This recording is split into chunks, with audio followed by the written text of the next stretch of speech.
Welcome back to another triathlon podcast brought to you by Perrault. As always, we're going to jump into some of the race results from this weekend. We had Ironman 70.3 Swansea, which looked absolutely incredible. And we got a little more of a taste of the short course with some WTCS racing in both the individual and the mixed team relay, which is always entertaining. But first, before we jump into all the race recaps, I wanted to bring something up from our headline sponsor here, Perrault. They have just released the new version of their tri-suit, the V21. It is on special pre-order for the next 4 days at this point, and this thing is next level fast. Compared to the Win CDA, it's testing even faster than that one, so go check it out. If you want to gain an extra few watts in there, definitely jump on. This suit is going to do it. I've got mine ordered, and I can't wait to test it out. But let's jump back into the triathlon racing this week and start by catching up with the crew. Let's start with Josh. How are things going these days? You're in taper mode. Full on taper mode. I think I have 2 workouts totaling an hour and 20 minutes today. So it's what do I do with the rest of the day? But it is. I work on my bike, tighten my bike. We talk about saving watts. I mean, how much money do we spend on our bikes and our kits? So if you can save money on just a tri-suit alone and cut your CDA down, that's a huge opportunity for sure. So yeah, the bike's dialed, took it out did my first disc wheel ride yesterday. Ooh, how'd it feel? So it was nice. Sounded good. That's a big thing. It was actually a pretty windy day too, and I almost felt like it handled better with the disc on as opposed to the 2 deep race wheels. So I've got an 82 on the front and the disc on the back. Easy Gains. I got that Easy Gains in I think he sent it to me in 2 or 3 days. He was out the door going to Swansea, and the day he left, he put it in FedEx, and it was here from the UK in 2 days. And went to my bike shop and built it up on Saturday and got that all taken care of. And he put the cassette back on for me, and it was a good ride yesterday. But the saddle I have to figure out a little bit. Got to get that torqued right before it starts dropping again. So I did about an hour and a half of a 2-hour ride with a dropped saddle. That's my God. But it was one of my best rides overall compared numbers wise. And it was an easy ride. It was the first of the tapers. And yeah, I'm looking forward to it. I am as fit as can be for this race, healthy, and had an awesome long run on Saturday night. And just the heart rate was where you always want it to be for a long run, and kind of up speed, and it didn't drift, and just really, really good signs going into this race. And then, yeah, still have that Chicago Marathon in the back of my head too. So it's, but sub 5 first, and we'll see if Nice is an opportunity to hear my name called. But have a good day. We might have a chance.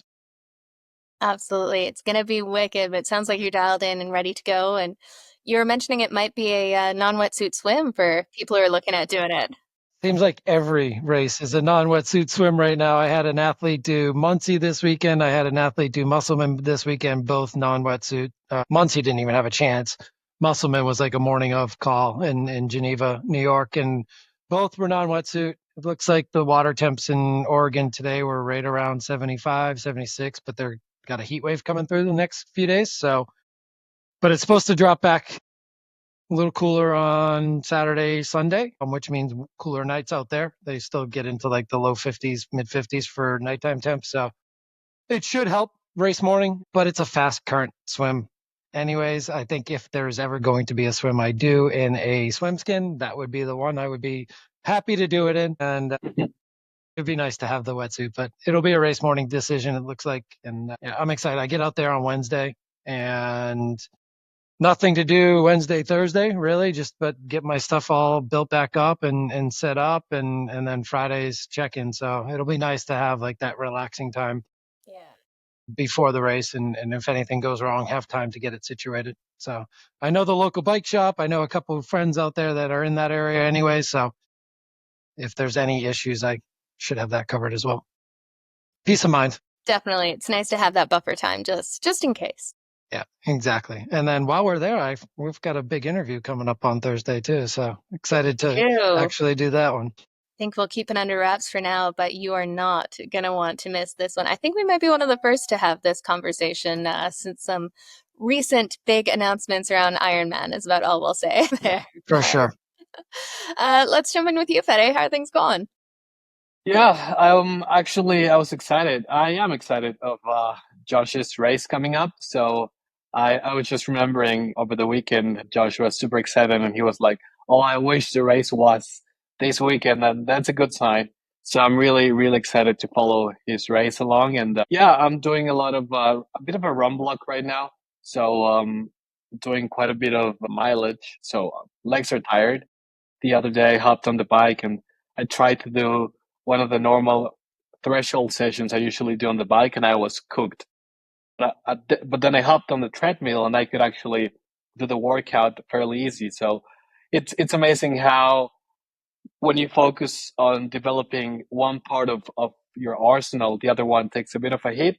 But it's not really a hit, it's just like the body is loaded up and but yeah, excited and yeah, Josh is doing the Chicago Marathon. I'm training for New York and yeah.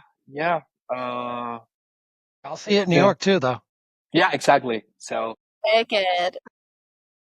yeah, gonna race hand in hands with Josh and probably cross the finish line like Jess Learmont and Georgia Taylor Yeah. Brown back in the day. Yeah.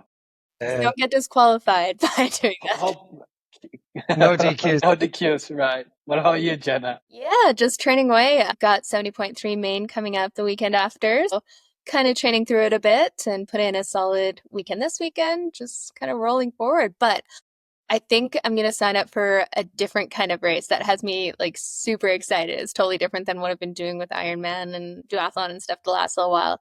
There's this race in Samla, Qatar, where Yeah. it is a 3K swim, a K trail run, 44K mountain bike, and then a 4K kayak at the end. Wow. Just because why not? It just looks like fun and something different. And this is the first year they're opening it up to international athletes, and the first year women are allowed. So, yeah, I was planning on doing long distance world champs next year, but Yeah.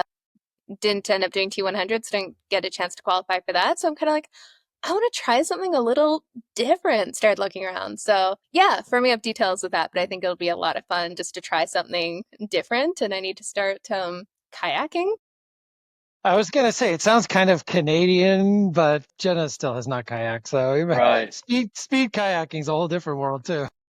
And it's in January, so Oh, the kayak Okay. season ends here probably September. So I need to get on some kayaking skills ASAP to set a Interesting. bit of a there foundation. might be a vacation somewhere warmer for you. Mm. I think I may need to. Mana's all over California. I think I'll have to make a few more visits to Mana HQ so I can get some outdoor ride time in. I can't believe you guys are all going to be in Maine. The 1 year I'm not able to get there. I know. I'm in Canada and you're like up the road in Maine.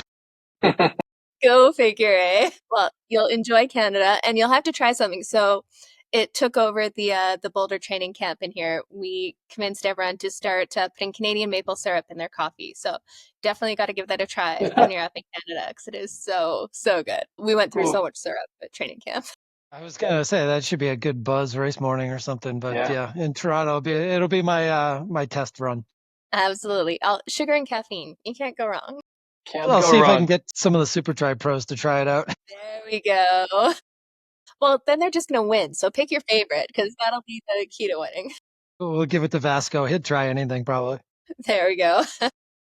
Well, we'll definitely have to do a rundown and get some more insights into Super Try there because you're going to be boots on the ground and seeing it all happen. So that'll be some fun to get some more insider info for the week. We got to see some of them race this weekend at some pretty high levels too. We sure did. Should we jump into some of the race results this weekend? Absolutely. We got Absolutely. plenty of racing to cover. Let's start off with Ironman 70.3 Swansea. It looked like an absolutely wicked race. That's totally a race I would do with the kind of It did. tougher roads and that British weather kind of thing. It ended up being a beautiful day for the most part, which was excellent. But what happened over in 70.3 Swansea? To do this race. It's an Unfortunately, it looks like incredible we race. lost And Fede Harry there with his delivered connection a over in super pass. Mexico. But Riverside didn't like Fede's race. No, apparently not.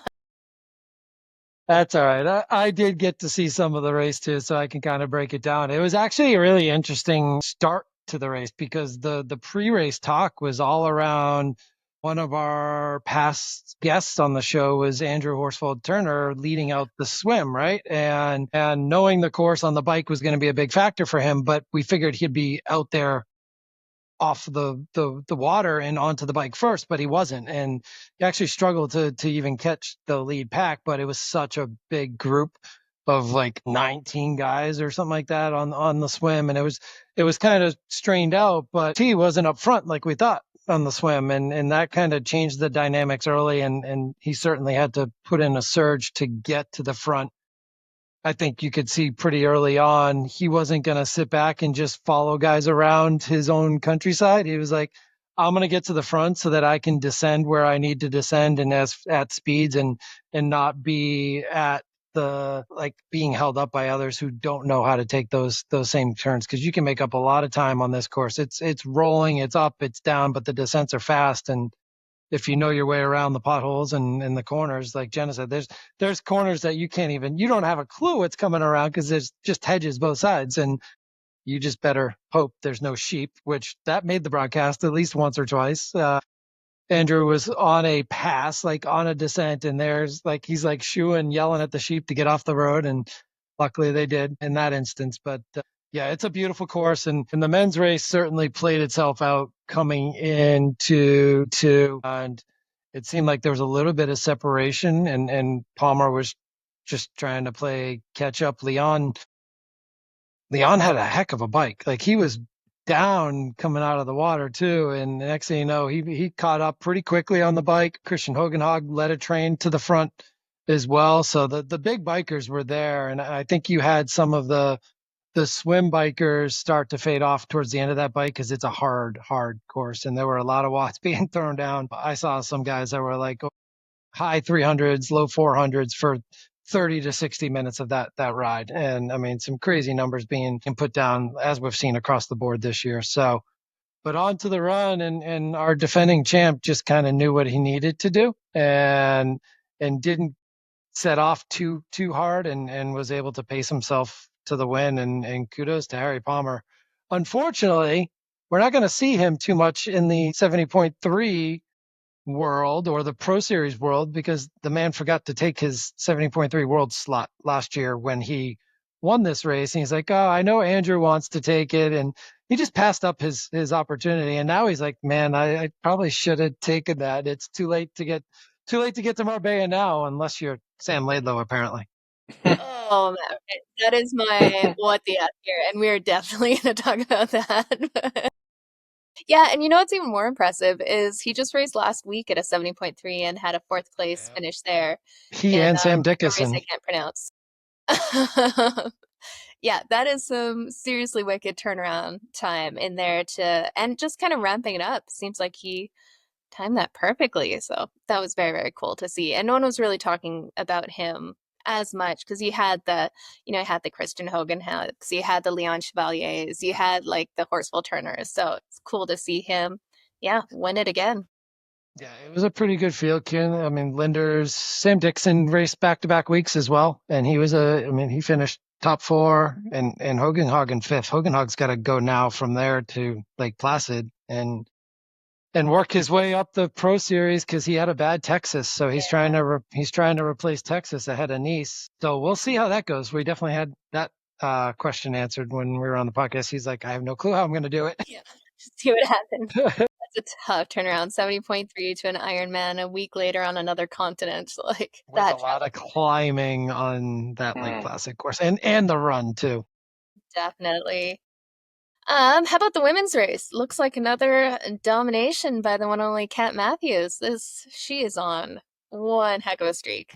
Well, I would say the streak she did lose was her streak to be able to swim front pack or close to front pack because she was a ways one of her rougher swims. And this was another one. No wetsuit for the pros, but the age groupers had wetsuits, and there was only a 5-minute gap from the pro woman to the age group men. And there were a lot of talk, I think Pro Tri News had on their live show, what that could mean for the race. And I would imagine there were a ton of age group men that caught the Danielle Kleisers of the world in the swim. Totally. And then certainly impacted the bike dynamics there. Kat was kind of in between. It was Hannah Monday and Daisy Davies, and Hannah DeVette let out the swim as expected, really. No surprises there. First time pros, and Hannah DeVette, Hayden Wild's girlfriend, with some experience in the swim. And the three of them kind of worked together leaving town. And that first 10K is pretty tough and technical. And it seems like they were able to navigate it and actually built a lead on Kat coming out and in that first few miles, because Kat was struggling on where to go and how to get out of transition. It seemed a little technical in transition as well. But once she got going, we got to see Kat do Kat things, and she was riding solo. I mean, she was off on her own for the most part. I think she was pulling a few people that were trying to hang with her for a little bit, but she was really just kind of navigating her way back to the front. And it didn't take too long for her to get there. And once she did, it just became a stroll on the run for her. She knew there was no PBs. I think she even said it on the broadcast at one point, no PBs today, but not a course or a non-wetsuit swim. Same thing that we had in Roth. Sub 8 wasn't a factor for Laura Phillip once it went non-wetsuit. Yeah. And that changes the whole dynamic of the day. When you're talking seconds or a minute under 8 hours, yeah. If you got ladies going 750 and this is the day maybe that happens again, that would be okay. But to break 8 for the first time, you're gonna need perfect conditions, and it all wasn't. around. Yeah, and Swansea was not perfect conditions. It looks like a beautiful swim, but not without a wetsuit, and it certainly impacted a number of people. And Kat just missed that front pack, and once you lose feet, there's just like on a bike, it's that separation happens. Yeah, and it's crazy. I think I saw somewhere that Kat took 5 minutes off of her previous time in Swansea in 2022. Just goes to show, like, she's really leveled up in the last few years. Like 5 minutes at a 70.3, that is legit. Now, weather conditions could be different and stuff, but still, that is some serious time taken off. No, we did it. We had another not really much of a surprise anymore. This is what we're going to see. We've got the Matt Hansen of the female world, and Danielle Kleiser ran a crazy fast 70.3 half marathon and ran herself up to another podium with not being a factor in the swimmer bike whatsoever. I think she was probably 8 minutes down out of the water and had over 10 minutes coming into T2 and was able to run up to third and barely got there. And it was almost like a sprint finish for the podium too. So she's using every bit of that 13.1 miles for sure. But man, she's fast. She is fast.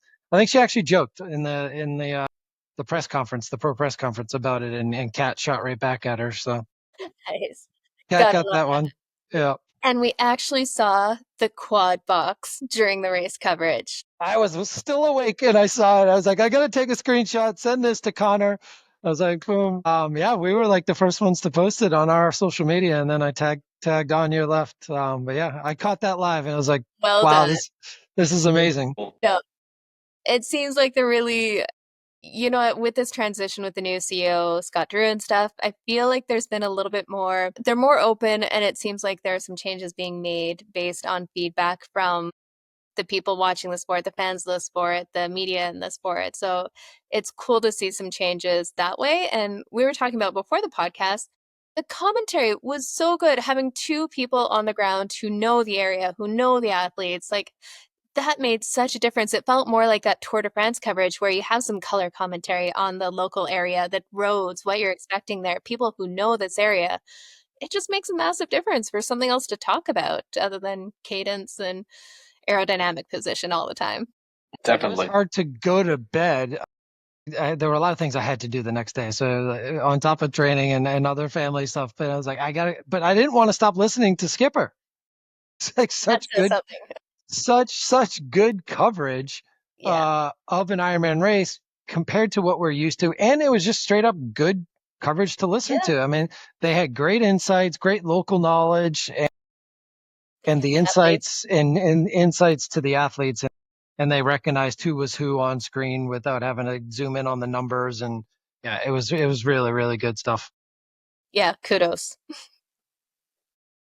Wicked. There was also actually, since I already brought it up in the wrong context anyways, let's talk about the Ironman Pro Series rankings right now.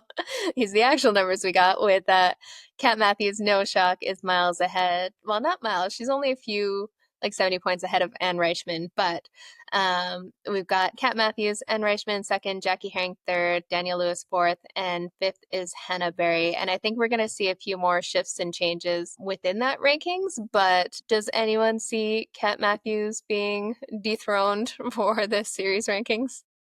No, because Laura Phillip is not doing the Pro Series. Mm-hmm. That makes a big difference in there for sure. She's not chasing down the points because, yeah, Kat is on a streak here in the series. And on the men's side, we've got Christian Blumenfeld in first, Paul Schuster in second, Cam Worf in third, out of doing all of the races everywhere all the time. Missed one this weekend, though. I know, shockingly. And you think this would be one for? And he was at Wimbledon, so he was in the UK. I think he was planning to do it, and something just ticked the box that said, no, don't do it. Yeah. You know what? Kudos for making it this far in the series without missing anything, because that is wild. And then we got Casper Storms in fourth and Gustav Eden in fifth. So we definitely have a Norwegian domination with 3 Norwegians within the top 5. But this is one where I think, we'll see a couple changes throughout there. But what do you guys think the odds are we see it Norwegian 1, 2, 3 at the top? Man, yeah. I'm going with the Norwegian podium. Like Magnus performing like we did before. Leon Chevalier is doing good. Rudy von Berg, he's always consistent.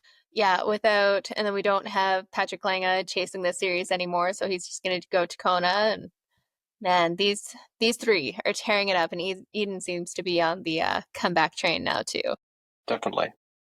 Yeah, I agree. I think it'll be interesting because if KB is on a KB train when you get to Nice and you get to Marbella, especially Nice, you could, in essence, earn enough points at another Ironman event, or like you don't have to do well. Yeah, you could it doesn't have to be a world championship event in order to get the point. Now we're running out of those opportunities in the Pro Series either way, but it's coming down to it. Like when you have a Kat and Laura go so far ahead of anyone, it negates the actual world championship bonus points.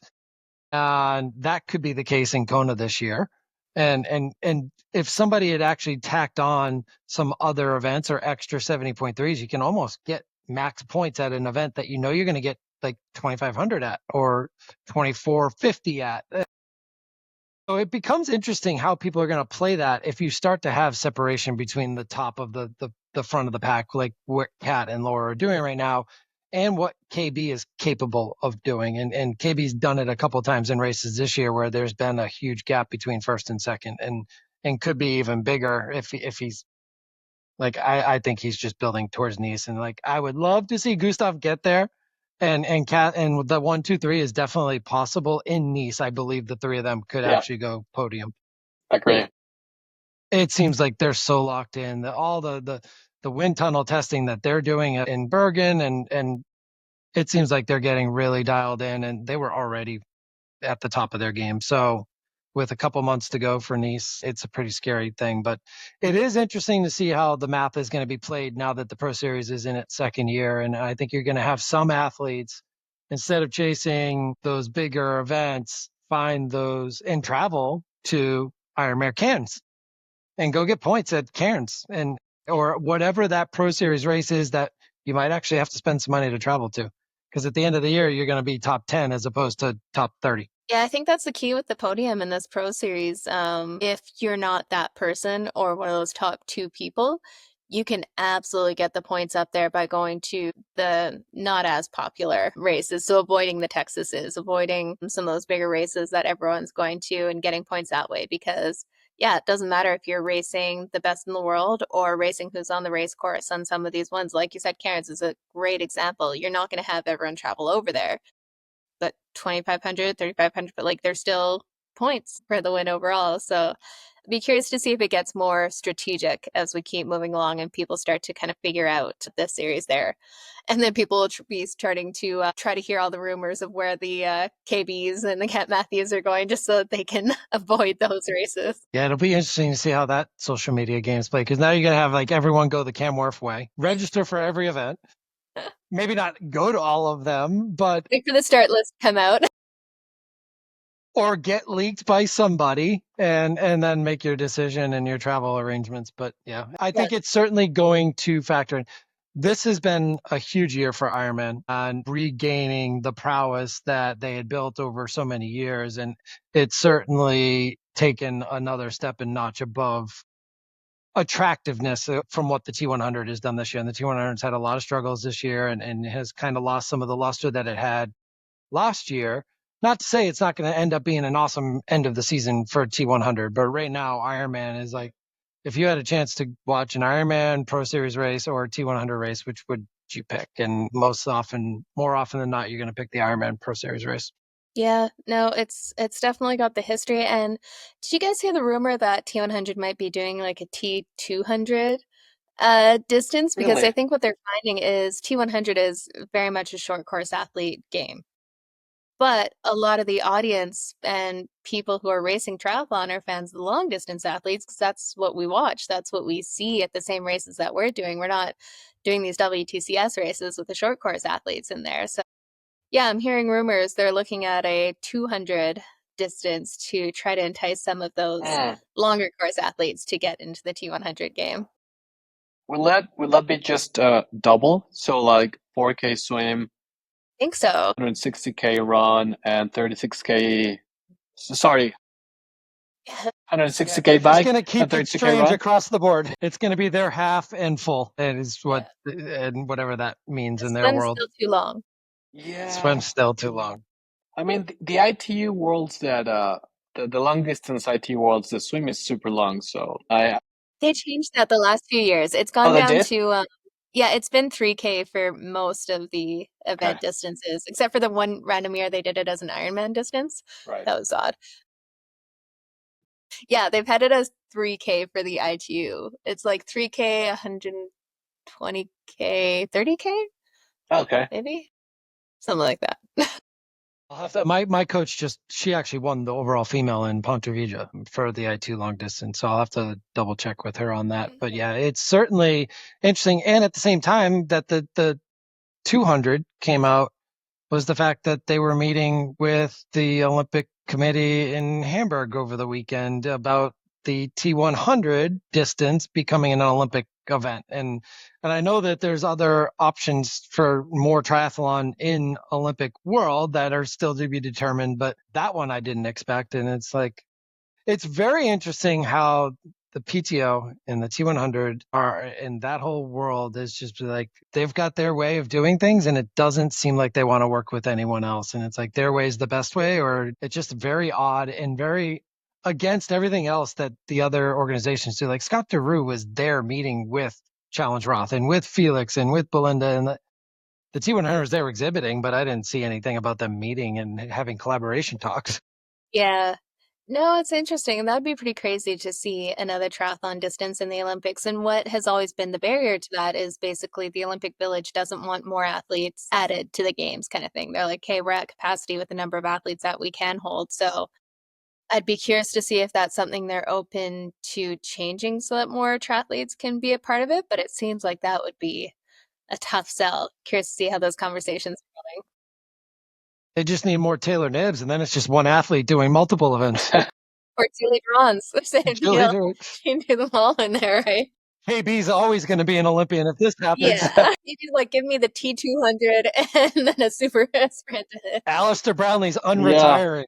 Yeah, I was gonna say, are we gonna see Jan unretiring if that distance goes to the Olympics? I don't know. You know what we do? We do it like cycling, where you take the 3 times to get points from each of the 3 races. Yeah. And add up who gets the most points at the end of the day. That's when we see a KB dominate again or a Taylor Nim crush it. The decathlon of triathlon. Man, what do they call that? Omnius? Yeah, in the cycling world. Right, Omnius. That would be very entertaining. God, I don't even know if we have time to talk about all the cycling world right now, but Oh, yeah, no, there's too much there. Yeah, actually, you know what? Before we jump into the short course racing, because it's a little bit more applicable, I'm going to jump into the What the App of the Week, because you kind of mentioned it in there, Josh, and I've been dying to talk about this. If you didn't follow, so Sam Laidlow obviously came out, Roth smashed it, he's back, and he kept talking about how he's only averaged like 10 hours of training per week kind of going into this, right? I was thinking about- 115 CTL. yeah. I was thinking about that last little while. It seems like he took a few months like off doing almost no training. So I'm wondering if like that average ended up at 10 hours per week because he took like downtime doing nothing. But then the last like 12-week block, he's been smashing it with like 30 hours a week kind of thing. I could definitely see something like that being a little bit more realistic. But if you haven't seen his stories, he hasn't qualified for 70.3 world champs. So he put out on his stories a plea to Scott Duroux and Ironman to give him a wildcard slot essentially to 70.3 worlds and not have to race one. What do you guys think about this? Should Ironman give him the slot or too bad, so sad? Oh man, I don't know how you do. It's a can of worms, right? Yeah. What do you think, Fed? I mean, This isn't a slot to validate like getting to Nice. Like he's going to do leads. He's going to get around. He's going to validate. He hasn't earned his spot to 70.3 worlds where other people have. yeah, Like, why not give it to Harry Palmer? Exactly. It's a tricky situation. And I wouldn't. I mean, it would be a completely different thing if, like the Flora Duffy type of situation where, okay, the Olympic champion gets an invitation to race Kona or the Ironman world champs. In this case, yes, I understand where Sam is coming from. But yeah, like I say, it's taking away from other athletes. I think if Sam wants to race about 0.3 world champs, he needs to qualify and do it the way, yeah, exactly, earn his spot. It would be a completely different thing if he was current 70.3 world champ or current Ironman world champ.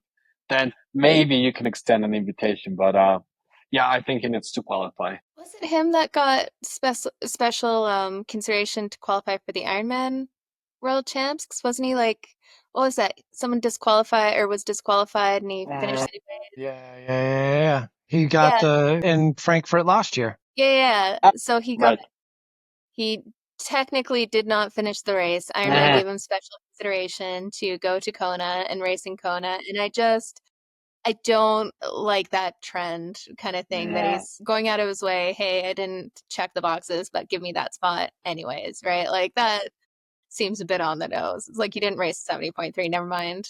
When was the last time he showed up to a 70.3? Exactly. Yeah. So he hasn't put in the time. Obviously, he had some health issues going on, but we've seen, women have pregnancies and they don't get qualification. They don't get a spot for 70.3 world. So I think it's actually the easiest decision Ironman has right? had to make all year. Yeah. Yeah. I hope so. Yeah. No, that would be setting a bad precedence there. That is, already. It's already had some interesting history with those special considerations. So I think he should have to get that spot in there because 70.3 worlds, whether he's there or not, is going to be one hell of a race with how it's turning out with all the people who are qualifying. It is going to be an exciting race to watch no matter For what. sure. Dude, well, so let's go into the social media post of the week. I just remembered the one that came across yesterday. Again, Ironman just dropping news left and right or coming news. We've got new races coming to North America next year. We already knew about New Mexico, and we hope that's still the case next year with all the flooding that they've had and all the flooding in Texas that's still going on, which is just awful to see. But Ironman has made an announcement that there's more North American start lines coming. So I don't know. What do you guys think? Where are we going to see? 70 points. Are we going to get a new Ironman? Like, what are we getting? No idea. I was thinking I haven't about heard this any and now, rumblings in Canada, so probably not Canada.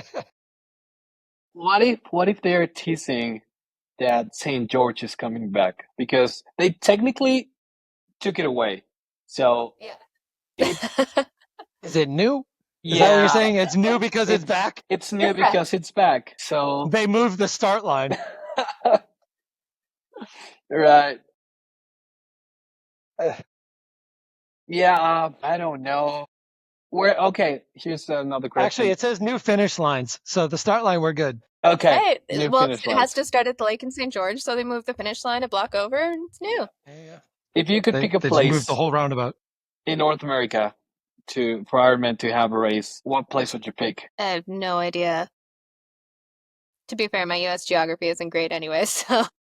What about Vancouver? Like the T100 seemed to do a good job. Maybe. I would love it, but I would have heard about it. If it was somewhere in Yeah. Canada, there's Yeah, no. pretty good odds I would have heard about it going into it. So I don't think so.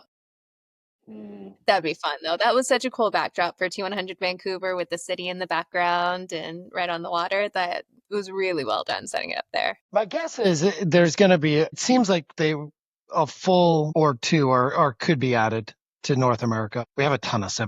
Yeah, and I think for a few years the participation numbers were going down, so I couldn't see them adding anything new. But now we're seeing this renewed energy from a younger audience coming into these Ironman races. So it makes sense that they would look to start to expand a little bit more. I just have no idea where they'd go for it. That was another one too. Actually, we saw Gordon Ramsay back on a start line with Ironman. That made me so happy to see. So I'm like a huge Hell's Kitchen fan. Love that show so much. So it's always fun to see like Gordon Ramsay going out there and doing Ironmans and being a part of it. And you got to wonder what his critique of the gels on course are after with his palate. I take my own. I make my own. I have a lot of friends real that do food. in like the marathon world. They like make their own gels and stuff. I was like, that's a lot of time invested just to No, not trust the companies already making them. I mean, you can do your diligence, but that's a little bit extra for me. yeah, the R&D they're putting into these gels these days and just the mix of fructose, glucose, and everything else they got in them. Yeah, too much effort. My daughter was the same reaction. Yeah, although I was like, oh my God, Gordon Ramsay just finished his race in Luxembourg. My daughter's like, he does running. And I was like, you mean triathlon? Yeah, that's what I meant. It was like, she loves her and my wife love all of the cooking shows. So yeah, Gordon Ramsay back at it. I mean, he's lucky to be alive after his accident. Yeah, And cycling crazy. accident. I know he ran into Nick Golson on a ride and helped him out on a ride. And it's been a long time since he's been able to get back racing. And it seemed like he just kind of totally enjoyed the whole experience in Luxembourg and got around in just over 7 hours, I think, which isn't bad for somebody who hasn't been able to train as well as they would like to. And at his age, still really good day. It seems he has a bit of stuff on the go too. Yeah. Doesn't have that freedom that we have with our schedules at all. Yeah. Well, let's jump into some of the short course. We had a weekend of short course racing over here in Hamburg, and it looked like Hamburg is definitely one of those kind of iconic locations of becoming in triathlon. They've always had the WTCS tie-in, and it's cool to see more of the Ironman race coming there too. But it looks like it was a wicked weekend of racing with the men's race, women's race, and then the mixed team relay, which is always an exciting format. Not gonna lie, I'm gonna have to catch up on the MTR on my bike ride this evening because I didn't get a chance to watch it. But first, let's dive in with the order they went down. We had the men's race on, was it Saturday? Friday? It Saturday. was Saturday. Yeah. Yeah, all the days are blurring together at this point.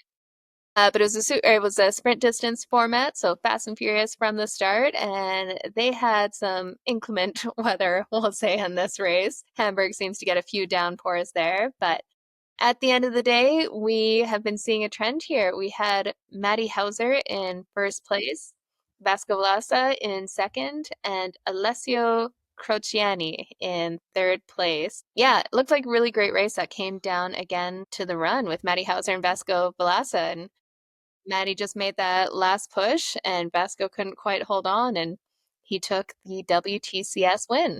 Yeah. I think Josh needs to do his usual Strava hunts that he does, because I was looking at the running splits, and man, these guys were flying.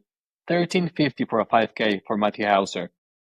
Either the course was short or I don't know, because this is Isn't flying. he supposed to be an old man in this game now? Like, Man, Born in 1998. If he's an old man, no, you got to go back and watch some of his like early super try days now. He had like a baby face in those things. yeah.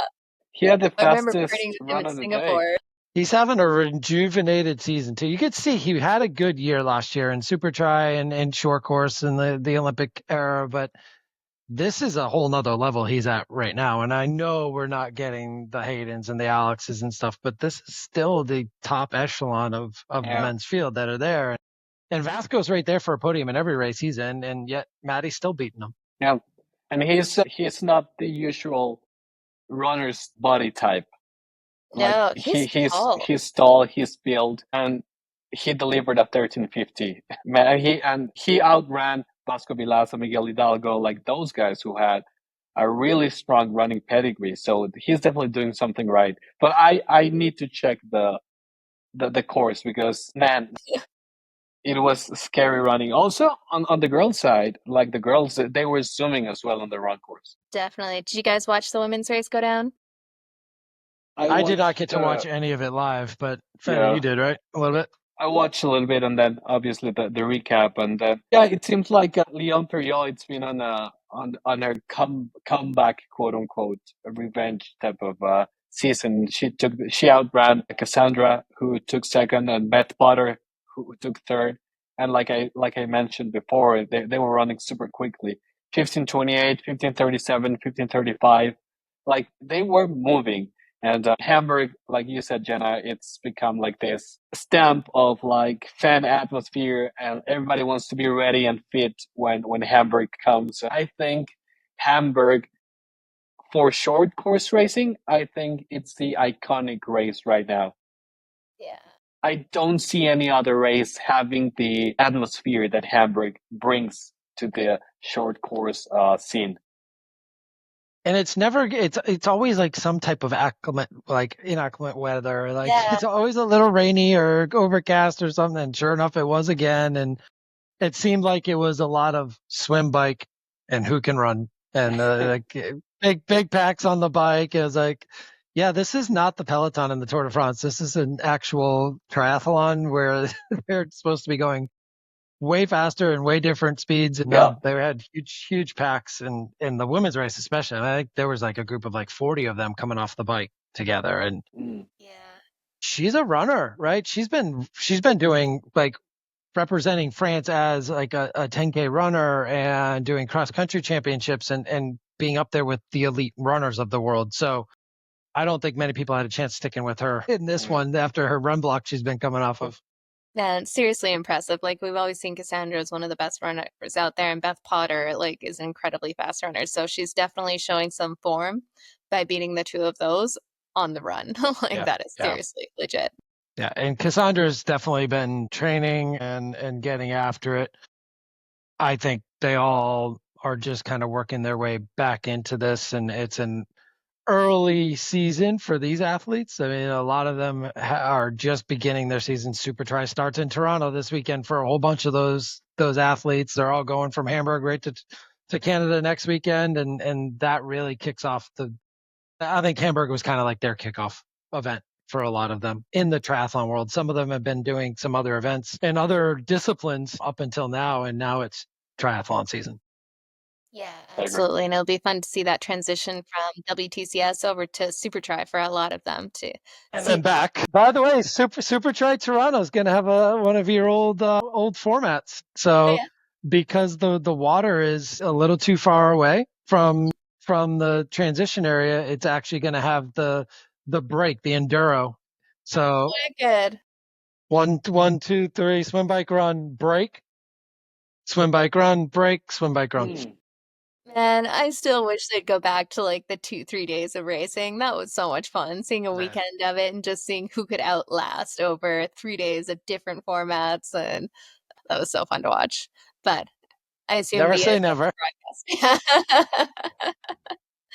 How about the mixed team relay? How did things go down there this weekend? That was fun, and everybody got on the Matt Hauser hype train. Yeah. Sounds like he had a strong leg on the way back, anchor leg. Yeah, they rode the Hauser train like Josh was mentioning, and the Australians took the win and dominated. Australia first place, France second place, and Germany third place. Which this race is very important for the Germans, and especially on the mixed team relays. They take a lot of pride into this in Hamburg and delivering a super strong team for the mixed team relays, but there was nothing they could do against Matt Hauser and the Australians. And I think we're going to start to see this Aussie team perform really, really well coming into LA 2028. And then they're hosting the games after that. So I think these next couple of Olympic cycles, we're going to see a very, very strong Australian mixed team relay team. And that was a pretty stacked French team too. I mean, like they had Story Iconics, right? I mean, they were pretty well let go, and I mean, Australia aren't the household names that some of these other teams have. Now, Germany's lost like somebody like Jonas Schoenberg's no longer around, but they're still the Germans, and you would expect a little bit different. The U.S. didn't have a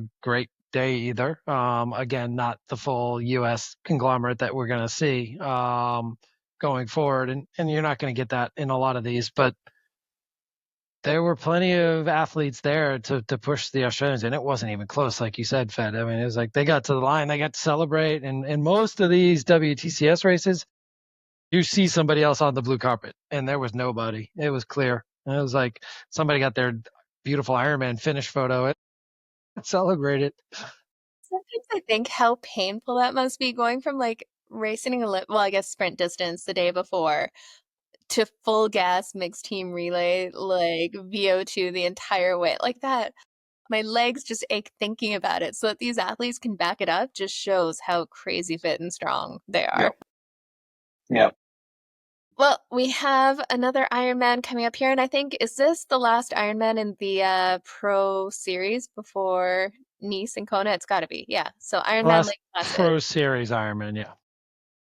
Ironman Lake Placid is coming up, and we've got a few names that will be chasing down the last few points that they can get before the World Championship season starts here. And, you know, a few athletes either didn't make it to some of the early season Ironmans, and a lot didn't have great days at Ironman Texas. So this will be their chance at redemption to get a few more points. Or maybe they're just blown away by Kat Matthews or Christian Blumenfeld and need to make up for the points gap there. But let's jump in with the women's side and hear a few of the names that we're looking at for race day. We've got like Danielle Lewis, Jackie Herring, Marta Sanchez, Selvig Loveseth, Lottie Wilms, Reagan Holyoke, Lisa Pritter, Holly Lawrence, which would be great to see her coming back to Ironman, Maya Stage Nilsson, Sarah True. I haven't seen her on a start list for a while. Kenny Slater, Rebecca Clark, Tamara Jewett. What do you guys think? What are we going to see at Ironman Lake Placid? I think Sarah True, is Sarah True coming back from having a kid as well? Because, I mean, she had the blow up at Lake Placid last year. And then she went and won Maine, I believe, the weekend after. And from there, that's when I think she ended up getting pregnant and missing most of the season. So she's back. She actually just did a really interesting, I just happened to catch this. So she did a really interesting Rich Roll. So there's another social media thing. So if you're Rich Roll fans and want to go listen to that podcast, it was actually a really neat interview that he did with her. But yeah, I think this is, it'd be really interesting to see how this one plays out. I mean, Danielle Lewis needed like everything to work out in her way. She survived a crash in this race last year. It still won. So this is an interesting field. Man, I've always been and have been this year even more so a Holly Lawrence fan. And I just think she's on one right now and has had two great T100 performances. I think the long distance is perfect for her right now. And she just has that grind and outlast mentality that I think she could have a day. And I definitely see her on the podium in this race. So this will be her first Ironman. Yeah. So that's the crazy part. Like coming back from pregnancy, jumping into the distance for the first time. I'm so curious to see what she can do out here. But man, Ironman's a whole different game. We don't often. I mean, Julie Durand, come on now. Yeah. She had done one when she was like an amateur, but or earlier. Right.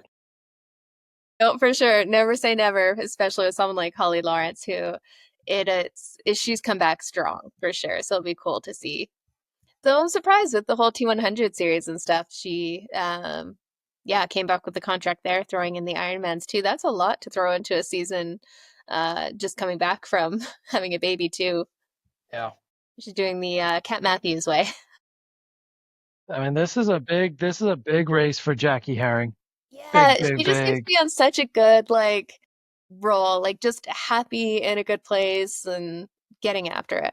Yeah, and she gets to stay home and not have to go all the way to Australia to chase down 2,500 points on this one. So 3,500 for this. So yeah, she's happy, in a good spot. Her and Danielle know this course very well. There's definitely some familiarization there. I think Lottie Wilms was also there. Was she there last year as well, right? On the podium. So So there's some familiarity there. I know Nicole Ficcaro has been up there and done some recon in the past, but I don't think she's going to play into this. I don't know about Penny Slater Yeah, so she's because she back had a with DNF. Yeah, so she DNF'd over the weekend, and I don't know if she's going to make it across the pond for this, if that's a factor. But at Tamara Jewett, this is her first full as well, right? No, she's done a full before. Can't remember which race it was, but yeah, she has done one before. She had a solid marathon, but her bike was kind of okay. Not surprising there. The other ones, yeah, there are a few to look at here. You know what's crazy though? In the top, well, I don't think we have somebody who's going to get away. This is going to be a close race.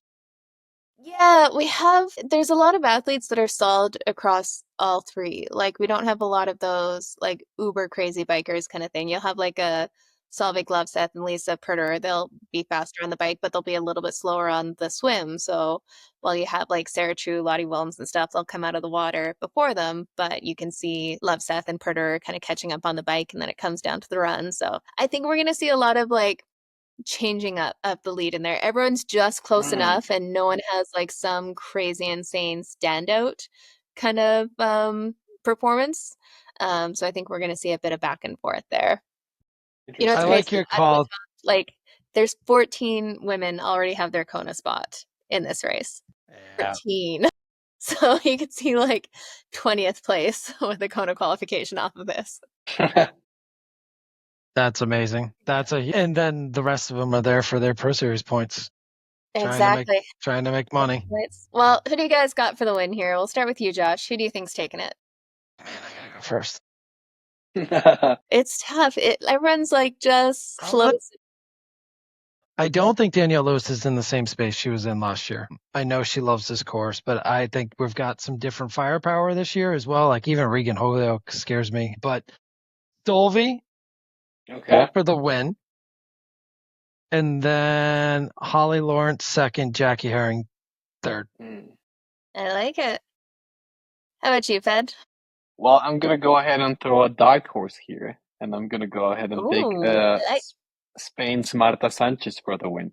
I think she's one to keep an eye on, and I know she's in to have a great race, and she can run, and I think this Lake Placid course is definitely gonna suit her. So I'm taking Marta for the win. You know what? I'm gonna go Jackie Herring for the win in here. I think she's gonna have a good day out there. And then I think Solveig in second, and Holly Lawrence in third. I want to see what she can do out here. We're on the same page here. We just got a little different twist. Yeah, no, I think that's going to be a wicked race to watch, though. So luckily we should have some coverage, and hopefully they'll do what they did with this 70.3 in Swansea, giving us some quad box, giving us some commentators on the ground to know what's going on and watch it all happen. But let's jump over to the men's race here, see who we got on the start line. We got Trevor Foley, Matthew Marquardt, Matt Hansen, Leon Chevalier, Braden Curry, Henrik Gauche, Christian Hogenhaug, Colin Schutz, Bradley Weiss, Mike Phillips, Robert Callan, Jason West, Arnaud Gaillot, Eric Clow, and Andrew Horsfeld Turner. We can't forget him. Matt, definitely have kind of that same thing where you don't have anyone who is head and shoulders above the rest, like a KB showing up. Yeah. So that makes it a lot more interesting when we're talking about race day. We also got Daniel Backegaard out there and Kevin Worf, assumedly. As always. I mean, yeah, I think, you know what? We do have some faster swimmers in this, like the Daniel Backegaards, Matthew Marquardts, Christian Hogenhaugs, like they'll be out of the water ahead of everyone there. And then like the Hogenhaugs and Marquardt, they have the bike power to hang on in front. So I think well, if Marquardt doesn't cramp up coming out of the swim. Right? No, I had the lead, but now I have to wait 8 minutes. It's still insane that he went and won that afterwards. Man, like that is is wild. But in this race, he does not have 8 minutes to give away by any stretch of the imagination. Not at all. How can you bet against Matt Hansen after what he did? Like after the run he delivered. Do you think he can back it up? He can't swim. He can't swim. I mean, he's a lighter guy, so maybe this bike course will suit him a little better, but he just hasn't proven that he can get to the run within a shot of the front. And I mean, he got to 9th in Roth. Yeah. And What did he run, like a 2:28 or what? but was he it? was like 28th coming off the bike. I mean, you're not going to catch Trevor Foley. Yeah. You're not going to catch Marquardt. Marquardt. I mean, like, there's too much run power up ahead of him. Mm-hmm. And a lot of these guys are coming across too, like Hogan Hogg, Leon Chevalier, Daniel Beckergaard just did Roth, Andrew Horsfeld. Like, there's just too much. He's going to be so far back on the bike coming in to this one. I don't think you got it. And to me, it's going to be who doesn't break in front of him because they push the bike too much. This bike course can totally change the run. I just don't think Hansen can come in 20th place and run himself to the top on this. Not on this course either.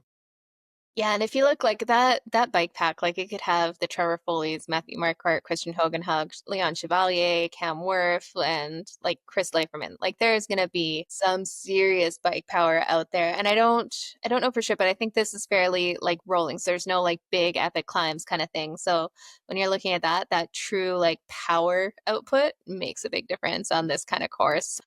Man, I think it's going to be a case of who doesn't blow themselves on the bike trying to stay in that pack and still have something left for the run.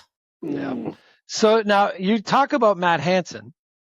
We don't know what he's capable of in a full, but Jason West is somebody I could see holding on in the bike long enough to run up through the field in the run, but I don't think he gets to the podium. But I think Jason West finishes ahead of Matt Hansen at the end of the day. So we've got like Jason West, Mark Dubrick, Ari Clow all doing their first Ironmans in here. So we have no idea what to expect from those three, but that definitely makes it exciting to see. We know Dubrick's going to be up there coming out of the water. Yeah. For sure, yeah. The fish or the shark. Sorry. The shark. We'll see him come out and then, yeah, seeing what they can do on that bike, because I'll tell you that Ironman bike starts to feel pretty long at the end of the day. And then running a marathon, I think we're going to have one of those be like a standout wild card kind of shock to the day. If Cam Wurf can win this, now he's like, he just broke up the Norwegian podium at the top of the Pro Series. Yeah. Because now he's replacing one of his events. This is a bike course for Cam Wurf, though. It is. Yeah, true. Lots of power and just knowing how to ride those hills. Technical descents a little bit. I mean, it's not too much, but if you know you can do it, he's on it. And he didn't race Swansea. So maybe there's something there with why he didn't do Swansea. Maybe. Because he really feels Placid's right there up his alley. I thought Jackson was doing this, but I guess not. Don't see him there. You know who I have a hard time going past is Trevor Foley.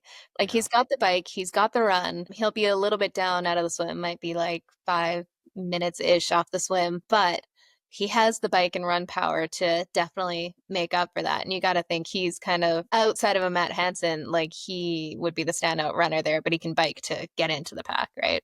Defending champ. He and Matthew Marquardt took turns walking and losing the lead last year. So crazy. Just war of attrition at that point. Yeah. And somebody like Leon, like we talked about earlier, like Leon was Leon in Swansea. Like that was Kona Leon that we saw this past weekend. And you don't often see him in 70.3s period and do well. So that was a good little shakeout build for him. I think that's a good sign for Leon Chevalier. So I think we might get some of the veterans on this podium. I agree. I like it. What do you think, Fed? Who do you got for this podium Well, for the men's side?